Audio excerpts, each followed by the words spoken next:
name is Jason, and this is Just Watches. Okay, today we have my first experience with the Traska watch. This is the Freediver in the very attractive mint, or maybe more topically, and dare I say, Tiffany blue dial? Anyways, before we get to the review, if you're enjoying the content of this channel, I invite you to subscribe, and if you're enjoying the contents of this individual video, please give it a thumbs up. Thank you so much. For price and availability, this watch is currently sold out on the Traska website. However, I think they will continue to make new batches of these, so keep an eye out for more. The current MSRP is $600. The case measures in at 40 millimeters in diameter, 48 millimeters lug to lug. It's 13.5 millimeters thick, but I would say about 1 millimeter of that is this domed sapphire crystal, and then has a 20 millimeter lug width opening. Now the case has an interesting shape with a round section that transitions into fairly straight lugs. The finishing is very good with brushed sides, a nice high polished chamfer on the edges, and then an additional high polished chamfer on the interior of the lugs. This is a detail I'm really starting to appreciate. It adds a lot of dimensionality to the lugs, and I'll be looking for this on more watches in the future. Now the case is a touch thick in part due to the Caseback, which is on the thicker side. However, this thickness is partially broken up by the high polish finish around the edge of the bezel, and it doesn't appear particularly thick on the wrist. Finally, the case and bracelet are both treated with a scratch resistant coating. The bracelet starts at 20 millimeters before tapering down to 18 millimeters. The solid end links have a touch of play, but nothing you would notice on wrist. The articulation across the back of the case is excellent, and the articulation between the links is decent. Both of these factors are important for a comfortable bracelet. The bracelet is completely brushed, and the brushing is very consistent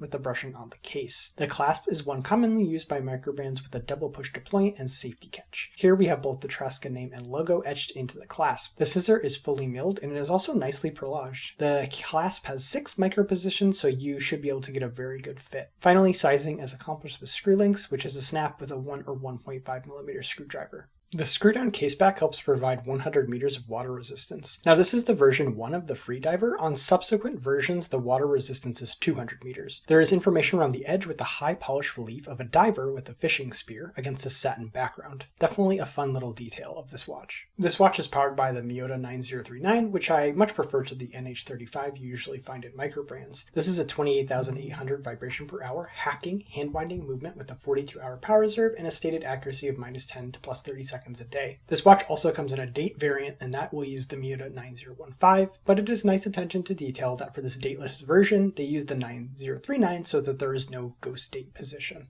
The 7 millimeter screw down crown is nicely knurled and high polished that matches the knurling and finish around the edge of the bezel. The crown is signed with the Traska logo. The watch is easy to operate via the crown, and the threading and unthreading action is smooth.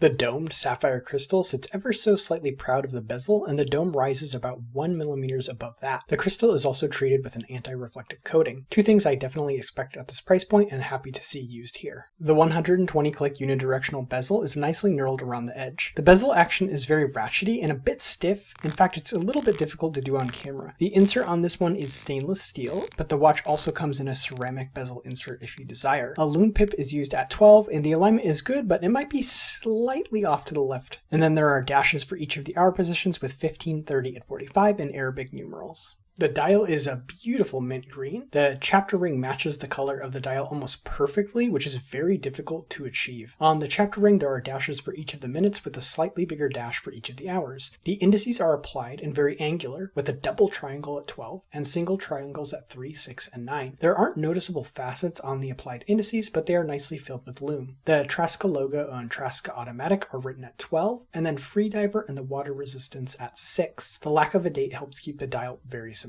Now, the handset on these Traska Freedivers seem to change with every version they release. I believe my favorite version is the handset on version 2 because they are more angular, and I believe that matches the indices better. On this version, the hour and minute hands are leaf style, edged in black, and filled with lume, which helps them pop against the dial. The minute hand is plenty long, reaching all the way to the chapter ring. The black second hand has a simple counterbalance and a small lume triangle about 3/4 of the way down towards the tip. So the Traska uses BGW9, giving that blue hue, which I feel is never quite as bright as green lume, but I do like the color. It's keeping pace here with the Seiko. Unfortunately, my cat opened the back curtain, so we kind of lost the darkness halfway through.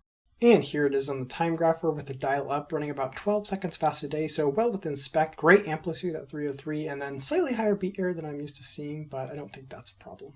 and then running about the same speed with the crown up. The drop in amplitude is due to the balance wheel fighting gravity in this position. And here is the watch on my 6 3/4 inch wrist at 40 millimeters. It's in a pretty sweet spot to look good on a variety of wrist sizes. You can see from the side it is a touch thick. I don't think it wears too thick, but you do see that it rides a little bit high on the wrist.